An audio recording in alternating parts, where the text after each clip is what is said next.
Friends, welcome back to our channel.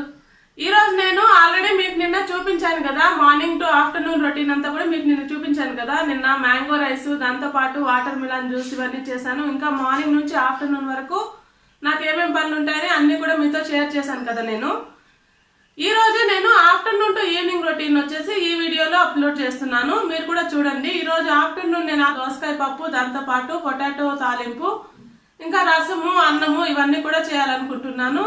దాంతో పాటు evening నేను ఈ రోజు బనానా కేక్ చేస్తాను, తప్పకుండా చూడండి. ఈ రోజు నేను బనానా కేక్ చేయాలనుకుంటున్నాను కదా. ఇది వచ్చేసి మన సబ్స్క్రైబర్స్ లో ఒకరు అడిగారు బనానా కేక్ షేర్ చేయండి అనేసి, తప్పకుండా షేర్ చేస్తున్నాను ఇక్కడ. మరి ఈ రోజు వీడియోని ఫుల్ గా చూసేద్దామా. నేను ఆల్రెడీ లాస్ట్ వీడియోలో చెప్పాను కదా, మార్నింగ్ నేను ఈరోజు మ్యాంగో రైస్ చేశాను అనేసి. తర్వాత ఆఫ్టర్నూన్ 11:30 ఆ టైంలో వాటర్ మిలన్ జ్యూస్ కూడా చేశాను. ఇది కూడా నేను షేర్ చేశాను ఆల్రెడీ. తర్వాత నేను ఆఫ్టర్నూన్కి ఈరోజు దోసకాయతో పప్పు పులిహోర వెనుపుతున్నాను, దాంతోపాటు ఆలూతో తాలింపు చేస్తున్నాను. ఇంకా నేను ఈరోజు రసం కూడా పెడుతున్నాను. ఇవన్నీ కూడా మీతో షేర్ చేసుకుంటున్నాను ఇక్కడ. వీటికి కావాల్సినవన్నీ ఇక్కడ రెడీ చేసి పెట్టాను. నేను ఇప్పుడు ముందుగా ఈ బంగాళాదుంపలు అంటే పొటాటోస్ని తాలింపు చేసుకోవడానికి కొంచెం పెద్ద పెద్ద ముక్కలుగా కట్ చేసుకొని కుక్కర్లో వేసి ఉడికించుకోబోతున్నాను. ఇప్పుడు నేను ఈ విధంగా పెద్దగా కట్ చేసుకున్నామంటే పొట్టు తీయడానికి ఈజీగా ఉంటుంది. ఉడికించుకున్న తర్వాత ఈ విధంగా పొటాటోస్ పీసెస్ చేసిన తర్వాత ఉప్పు కొంచెం వేసుకోవాలి. ఒకవేళ ఉప్పు సరిపోకపోతే తర్వాత కూడా వేసుకోవచ్చు, తిరగబోతే తర్వాత కూడా. ఇప్పుడు నేను పొటాటోస్ని స్టవ్ పైన పెట్టేసి కుక్కర్ ఆన్ చేసేసాను. తర్వాత మీరు ఇక్కడ చూస్తున్నారు కదా, ఇది వచ్చేసి దోసకాయ తీసుకున్నాను నేను ఇక్కడ. ఈ దోసకాయని స్టార్టింగ్లో కొంచెం కట్ చేసుకొని ఈ విధంగా రబ్ చేసామంటే ఇందులో ఉండే ఒగరు, ఇంకా చేదు ఇలాంటివన్నీ కూడా ఈ విధంగా జిగురుగా బయటకు వచ్చేస్తుంది. మీరు కూడా ఒకసారి ఎప్పుడైనా ట్రై చేయండి. ఈ విధంగా బాగా రబ్ చేసేయాలి. మీరు ఇక్కడ చూస్తున్నారు కదా, వైట్ కలర్లో జిగురుగా వచ్చింది కదా, ఇదంతా కూడా ఒగరు ఉంటుంది.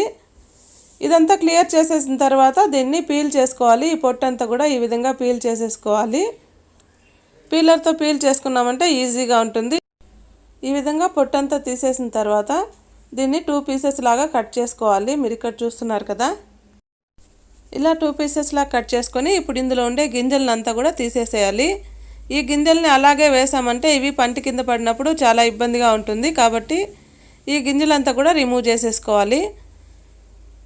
తర్వాత ఈ విధంగా చిన్న చిన్న పీసెస్ లాగా కట్ చేసుకొని పక్కన పెట్టుకోవాలి. ఈ విధంగా కట్ చేసుకున్న తర్వాత పప్పు అంతా కూడా నానబెట్టుకోవాలి. నేను ఇప్పుడు చూపిస్తాను. నేను ఇక్కడ ఈ విధంగా ఒక మీడియం సైజ్ కప్పుతో తీసుకున్నాను కందిపప్పుని. దీన్ని ఇప్పుడు బాగా కడిగి వాష్ చేసి పక్కన పెట్టేశాను. ఇందులో నేను ఒక గ్లాస్ నీళ్ళు అంటే 300 ml వాటర్ పోసాను. దాంతోపాటు ముందుగా కట్ చేసుకున్న ఈ దోసకాయ ముక్కలు, టమోటో ముక్కలు, దాంతోపాటు పచ్చిమిర్చి, ఇంకా వెల్లుల్లిపాయ, దాంతోపాటు నేను ఇక్కడ కొంచెంగా చింతపండు వేస్తున్నాను.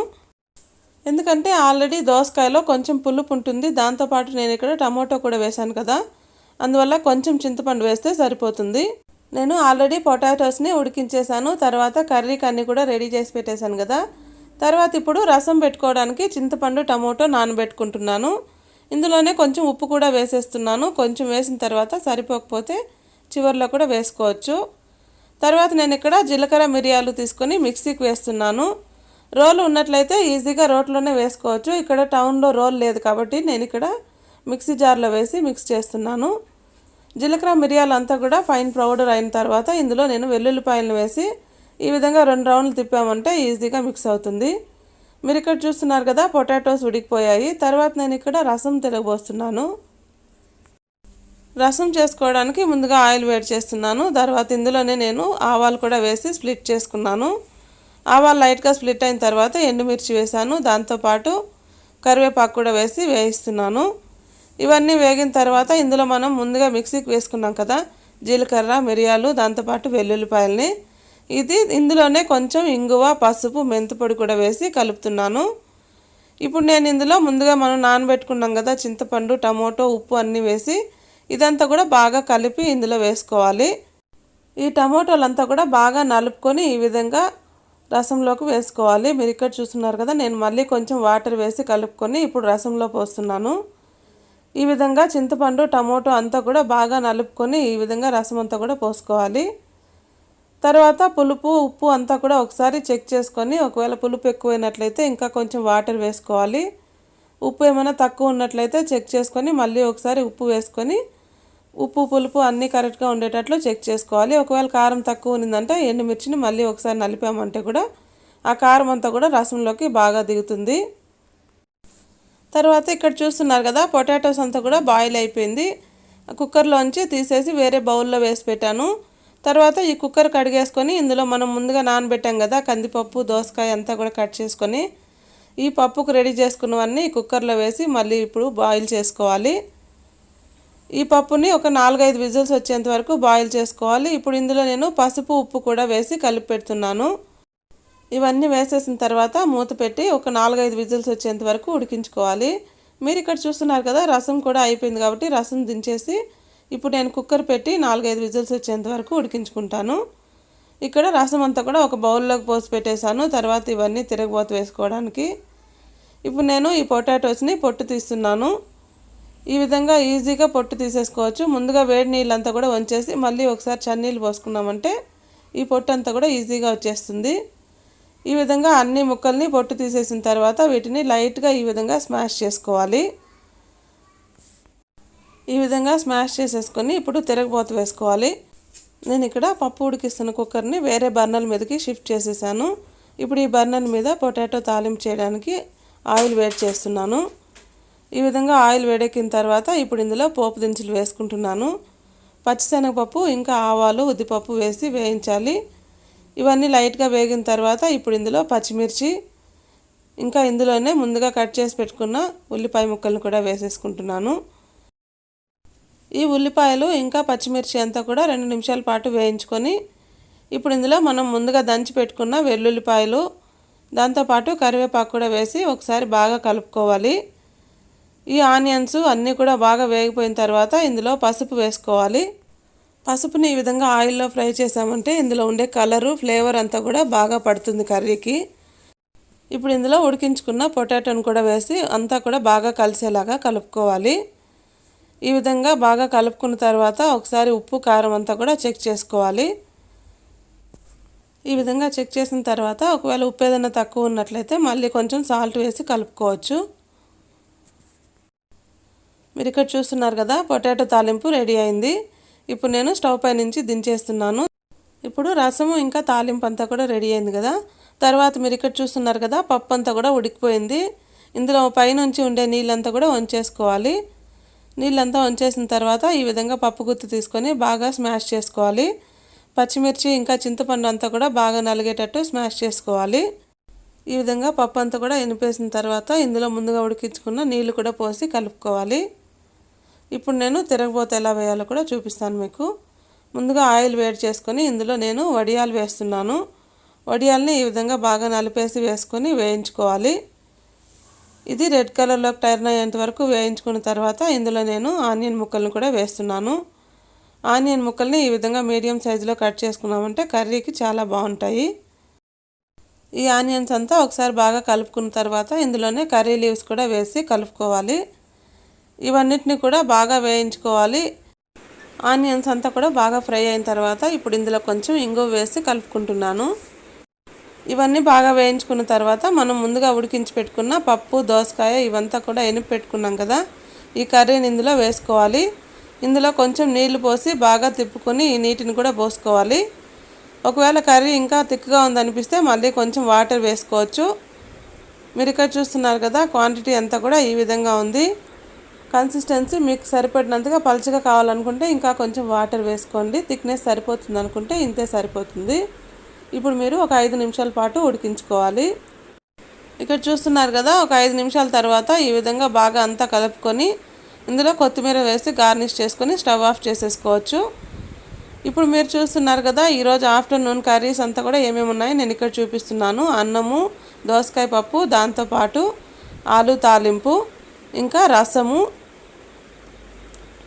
వీటితో పాటు నేను మార్నింగ్ చేసి పెట్టిన మ్యాంగో రైస్ కొంచెము, దాంతోపాటు పల్లీ చట్నీ కొంచెం ఉంది. ఇది హాట్ వాటరు, డైలీ హాట్ వాటరే తాగుతాం మేము. తర్వాత నేను ఇక్కడ సర్వ్ చేసుకుంటున్నాను. ఈ దోసకాయ పప్పు కర్రీని పెరుగన్నంలోకి ఎప్పుడైనా తిన్నారా మీరు? ఒకవేళ తినకుండా ఉన్నట్లయితే ఎప్పుడైనా ట్రై చేయండి. పెరుగన్నంలోకి సైడ్ డిష్గా తిన్నామంటే చాలా టేస్టీగా ఉంటుంది. తర్వాత నేను ఇక్కడ ఆలూ ఫ్రైని కూడా సర్వ్ చేసుకుంటున్నాను. ఆలు ఫ్రై అయితే రసమన్నంలో కానీ పెరుగన్నంలో కానీ చాలా టేస్టీగా ఉంటుంది. ఈరోజు ఆఫ్టర్నూన్ లంచ్లోకి మెనూ అంతా కూడా మీరు ఇక్కడ చూస్తున్నారు కదా. ఇవి భోజనం అంతా చేసేసిన తర్వాత ఆఫ్టర్నూన్ 3 o'clockకి అలాగా రోహన్ని నేను పడుకోబెట్టేశాను. తను నిద్రపోయిన తర్వాత నేను ఇక్కడ బనానా కేక్ ప్రిపేర్ చేస్తున్నాను. బనానా కేక్కి ముందుగా మనం బాగా మాగిన అరటిపళ్ళను 2 తీసుకోవాలి. దాంతోపాటు 1 కప్పు మైదా ఇంకా 1/2 కప్పు షుగర్ని గ్రైండ్ చేసుకొని షుగర్ పౌడర్ చేసుకోవాలి. తర్వాత నెయ్యి తీసుకున్నాను నేను ఇక్కడ. బటర్ ఉన్నట్లయితే బటర్ కూడా తీసుకోవచ్చు. దాంతోపాటు 2 ఎగ్స్ ఇంకా కొంచెం పాలు ఇంకా బేకింగ్ పౌడర్ 1 స్పూను, దాంతోపాటు చిటికెడు సోడా, చిటికెడు సాల్టు, దీంతోపాటు వెనీలా ఎసెన్స్ ఇంకా ట్రూటీ ఫ్రూటీ గార్నిష్ చేసుకోవడానికి తీసుకున్నాను. ఇవన్నీ రెడీ చేసి పెట్టుకున్న తర్వాత నేను ఇక్కడ ఒక మందమైన ప్యాన్ తీసుకొని దీన్ని ప్రీహీట్ చేసుకుంటున్నాను. ప్రీహీట్ అయ్యే లోపల మనం ఇక్కడ బ్యాటర్ని రెడీ చేసుకోవాలి. దీనికోసం ముందుగా ఒక మిక్సీ జార్ తీసుకొని ఇందులో నేను షుగర్ పౌడర్ని వేస్తున్నాను. షుగర్ని కూడా వేసుకోవచ్చు. షుగర్ అయితే 1/2 కప్ కంటే కొంచెం ఎక్కువ తీసుకున్నారంటే స్వీట్నెస్ బాగుంటుంది. ఇందులో నేను 2 టేబుల్ స్పూన్స్ నెయ్యి వేస్తున్నాను. బటర్ ఉన్నట్లయితే బటర్ వేసుకోవచ్చు. దాంతోపాటు నేను ఇక్కడ 2 ఎగ్స్ వేస్తున్నాను. ఇవన్నీ వేసిన తర్వాత మిక్సీ జార్ని క్లోజ్ చేసుకొని లో స్పీడ్లో అంతే తక్కువ స్పీడ్లో ఉండేటట్లుగా చూసుకొని ఒక 2 నిమిషాల పాటు గ్రైండ్ చేసుకోవాలి. తర్వాత మీరు ఇక్కడ చూస్తున్నారు కదా, ఈ షుగర్ అంతా కూడా బాగా మెల్ట్ అయిపోయి క్రీమీ లాగా అయిపోవాలి ఇదంతా కూడా. తర్వాత నేను ఇక్కడ ఒక పెద్ద బౌల్ తీసుకున్నాను. ఈ బౌల్లోకి ఈ అరటిపళ్ళను 2టిని వేసుకుంటున్నాను. ఇక్కడ నేను బాగా మాగిన అరటిపళ్ళు తీసుకున్నాను. ఈ విధంగా బాగా మాగిన అరటిపళ్ళు తీసుకున్నామంటే ఫ్లేవర్ కానీ చాలా బాగుంటుంది. దాంతోపాటు పచ్చివాసన రాకుండా ఉంటుంది. దాంతోపాటు స్వీట్నెస్ కూడా చాలా ఎక్కువగా ఉంటుంది ఈ విధంగా మాగిన పళ్ళలో. ఇప్పుడు నేను ఇక్కడ పొటాటో స్మాషర్ని తీసుకొని ఈ విధంగా స్మాష్ చేస్తున్నాను. బనానాస్ అంతా కూడా ఈ విధంగా ఫైన్గా స్మాష్ చేసుకోవచ్చు. లేకపోతే మనం ఇందాక ఎగ్స్ షుగర్ ఇవంతా కూడా గ్రైండ్ చేసుకున్నాం కదా, అప్పుడే కూడా 2 బనానాస్ని తీసుకొని గ్రైండ్ చేసేసుకోవచ్చు. నేనైతే గ్రైండ్ చేసుకోలేదు, ఈ విధంగా స్మాష్ చేసుకున్నాను. ఇప్పుడు మనం గ్రైండ్ చేసుకున్న మిక్స్చర్ని అంతా కూడా ఇందులో పోసేసుకోవాలి. ఈ బనానా ఈ ఎగ్ షుగరు అంతా కూడా బాగా కలిసేలాగా కలుపుకోవాలి. ఇప్పుడు ఇందులో మనం ముందుగా తీసి పెట్టుకున్న ఈ మైదా పిండిని ఇంకా బేకింగ్ పౌడరు, దాంతోపాటు చిటికెడు సోడా ఇంకా సాల్ట్ని కూడా వేసి యాడ్ చేసుకోవాలి. ఇవన్నీ కూడా ఈ విధంగా ఒక జల్లెడ్లాగా ఉన్నదాన్ని తీసుకొని జల్లించుకున్నామంటే ఉండలు లేకుండా బాగా కలుస్తుందన్నమాట మైదా పిండి అంతా కూడా. ఈ విధంగా అంతా కూడా జల్లించుకోవాలి. తర్వాత ఈ విస్క్తో కానీ లేదా ఒక స్పాటులా తీసుకొని బాగా కలుపుకోవాలి.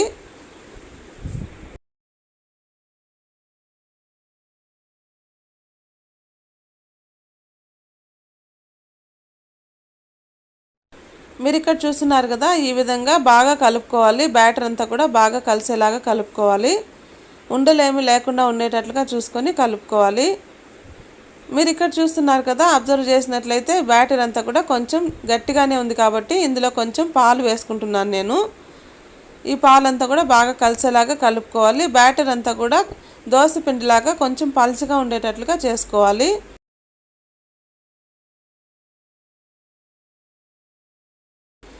ఇప్పుడు అయినా కూడా కొంచెం థిక్గా ఉందనిపించింది కాబట్టి నేను మళ్ళీ కొంచెం పాలు వేస్తున్నాను. తర్వాత ఇప్పుడు ఇందులో కొంచెం వెనిలా ఎక్స్ట్రాక్ట్ వేసుకోవాలి. ఈ వెనిలా ఎసెన్స్ని 1/2 టీ స్పూన్ వేస్తే సరిపోతుంది. మనం తీసుకున్న 1 కప్ మైదా పిండికి 1/2 టీ స్పూన్ వెనిలా ఎసెన్స్, దాంతోపాటు 1 టీ స్పూన్ బేకింగ్ పౌడర్ వేసుకున్నాము. ఇవి కానీ ఎక్కువ క్వాంటిటీ అయిందంటే ఈ ఫ్లేవర్ అంతా కూడా చేంజ్ అయిపోతుంది. కరెక్ట్ క్వాంటిటీలో వేసుకోవాలి. ఇవన్నీ బాగా కలిసేలాగా ఒకసారి మళ్ళీ కలుపుకోవాలి. మీరు ఇక్కడ చూస్తున్నారు కదా, బ్యాటర్ అంతా కూడా ఈ కన్సిస్టెన్సీలో ఉండేలా చూసుకోవాలి. తర్వాత నేను ఇక్కడ మౌల్డ్ తీసుకున్నాను. నేను ఇక్కడ హార్ట్ షేప్ ఉండే మౌల్డ్ మీడియం సైజ్ది తీసుకున్నాను. ఈ విధంగా కేక్ మౌల్డ్కి అంతా కూడా బటర్ కానీ లేదా నెయ్యి కానీ ఒక బ్రష్ తీసుకొని ఈ విధంగా గ్రీస్ చేసుకోవాలి. ఈ విధంగా గ్రీస్ చేసుకోవడం వల్ల కేక్ అతుక్కోకుండా ఈజీగా రిమూవ్ అవుతుంది. ఇప్పుడు ఇందులో ఈ బ్యాటర్ అంతా కూడా పోసేసుకోవాలి. నేను ఇక్కడ బనానా స్మాష్ చేశాను కాబట్టి లైట్గా ఉండలుగా ఉంది. ఒకవేళ మీరు ఇలా ఉండడం ఇష్టం లేకపోతే మిక్సీకి కూడా వేసేసుకోవచ్చు. ఇలా ఉన్నా కూడా టేస్టీగానే ఉంటుంది.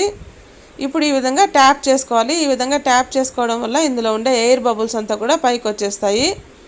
తర్వాత నేను ఇక్కడ ట్రూటీ ఫ్రూటీతో గార్నిష్ చేసుకున్నాను. ఇవి కేవలం ఆప్షనల్ మాత్రమే. మీకు ఇష్టం ఉంటే వేసుకోండి, లేకపోతే వేయకపోయినా కూడా పర్వాలేదు. తర్వాత మనం ముందుగా ప్రీహీట్ చేసుకున్నాం కదా, ఈ ప్యాన్లో ఒక స్టాండ్ పెట్టుకొని ఈ స్టాండ్ పైన మనం రెడీ చేసుకున్న బ్యాటర్ని ఉంచేసుకొని ఇప్పుడు మూత పెట్టుకోవాలి. మూత పెట్టి ఒక హాఫ్ అన్ అవర్ వరకు మీడియం ఫ్లేమ్లో ఉడికించుకోవాలి. మీడియం టు లో ఫ్లేమ్ ఉండేటట్లుగా చూసుకోవాలి, లేదంటే మాడిపోతుంది. నేను ఇప్పుడు 25 to 30 మినిట్స్ తర్వాత ఒకసారి చెక్ చేస్తున్నాను. ఈ విధంగా ఒక టూత్ పిక్ తీసుకొని ఈ విధంగా గుచ్చామంటే పిండి అంతా కూడా అతుక్కోకుండా వచ్చిందంటే ఉడికిపోయినట్లు. కానీ ఇక్కడ మీరు చూస్తున్నారు కదా, పిండి కూడా అలాగే అతుక్కొని వచ్చింది కాబట్టి ఇంకా ఒక 10 నిమిషాల పాటు ఉడికించుకోవాలి. 10 నిమిషాల పాటు మూత తీయకుండా ఈ విధంగా ఉడికించుకున్నామంటే సరిపోతుంది. ఇక్కడ చూస్తున్నారు కదా, 10 నిమిషాల తర్వాత తీసి చూసాను, బాగా కలర్ కూడా బాగా చేంజ్ అయింది. దాంతోపాటు టూత్ పిక్ కూడా అతుక్కోకుండా వచ్చింది. ఇప్పుడు నేను స్టవ్ ఆఫ్ చేసేసాను. ఈ విధంగా పెనం నుంచి బయట తీసేస్తున్నాను కేక్ని కూడా. ఈ విధంగా బయట తీసిన తర్వాత ఒక 10 నిమిషాల పాటు అలాగే వదిలేసేయాలి. 10 నిమిషాలు చల్లారిన తర్వాత మాత్రమే ఈ మౌల్డ్ నుంచి రిమూవ్ చేసుకోవాలి. చూస్తున్నారు కదా, ఎంతో కలర్ఫుల్గా ఉంది, ఇంకా బాగా పొంగిందనమాట ఈ కేక్ అంతా కూడా. చూడండి, స్పాంజీ లాగా బాగా మెత్తగా కూడా వచ్చింది కేక్ అంతా కూడా.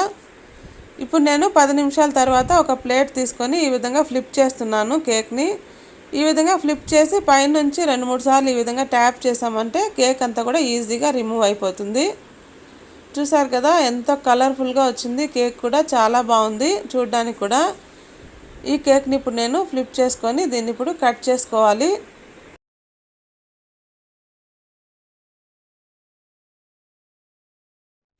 ఈ కేక్ని కట్ చేయడానికి రోహన్ కూడా వచ్చాడు. రోహన్ నేను ఇద్దరు కట్ చేస్తున్నాం. ఇప్పుడు మీరు చూస్తున్నారు కదా, రోహన్ అయితే హ్యాపీ బర్త్డే టు యూ అంటూ కట్ చేశాడు తను.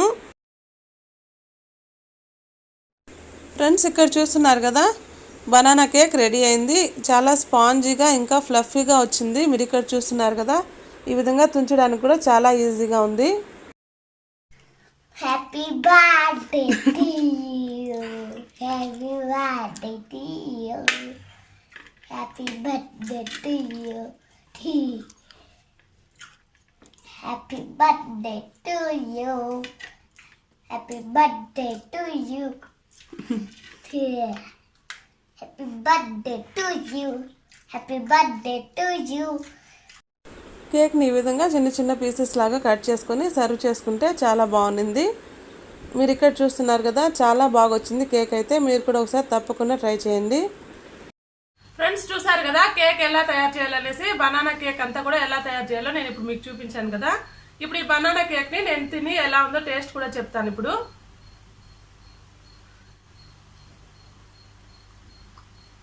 టేస్ట్ కూడా చాలా బాగుంది. నేను ఆల్రెడీ బాగా మాగిన పండు తీసుకున్నాను కదా, అరటిపండు టేస్ట్ అయితే బాగా తెలుస్తుంది. చాలా టేస్టీగా కూడా ఉంది. మీరు తప్పకుండా ట్రై చేయండి ఒకసారి. రోహన్ వచ్చేసి స్ట్రాబెర్రీ కేక్ కూడా అడుగుతూ ఉంటాడు అప్పుడప్పుడు. స్ట్రాబెర్రీ కేక్ కూడా చేసి పెడతాను. ఇంకా వెనిలా కేక్ కూడా నేను ఎప్పుడైనా చేసి అప్లోడ్ చేస్తాను. మీకు ఒకవేళ ఇంకా ఏదైనా రెసిపీస్ చూడాలనిపిస్తే నాకు తప్పకుండా కామెంట్ సెక్షన్ లో తెలియజేయండి. రోహన్, కేక్ తిన్నావా నువ్వు? ఏం కేక్ ఈరోజు నువ్వు తినింది? Banana cake. బాగుందా? బాగుంది. చాలా టేస్టీగా ఉన్నిందా, బాలేదా? చాలా టేస్టీగా ఉంది. చాలా టేస్టీగా ఉన్నిందా? సరే, అందరికి బాయ్ చెప్దురా. Bye video. ఇక్కడ వచ్చి చెప్పాలరా. Bye video. వీడియో కాదు ఫ్రెండ్స్. అందరికి బాయ్ ఫ్రెండ్స్. ఫ్రెండ్స్, చూసారు కదా ఈరోజు ఆఫ్టర్నూన్ టు ఈవినింగ్ లాగు. ఈరోజు నేను చేసిన రెసిపీస్ ఇంకా బనానా కేక్ ఇవన్నీ కూడా చూసారు కదా. ఈ వీడియో ఎలా ఉందో నా కామెంట్ సెక్షన్లో తప్పకుండా తెలియజేయండి. మరి నెక్స్ట్ వీడియోలో తప్పకుండా కలుద్దాం. Thanks for watching.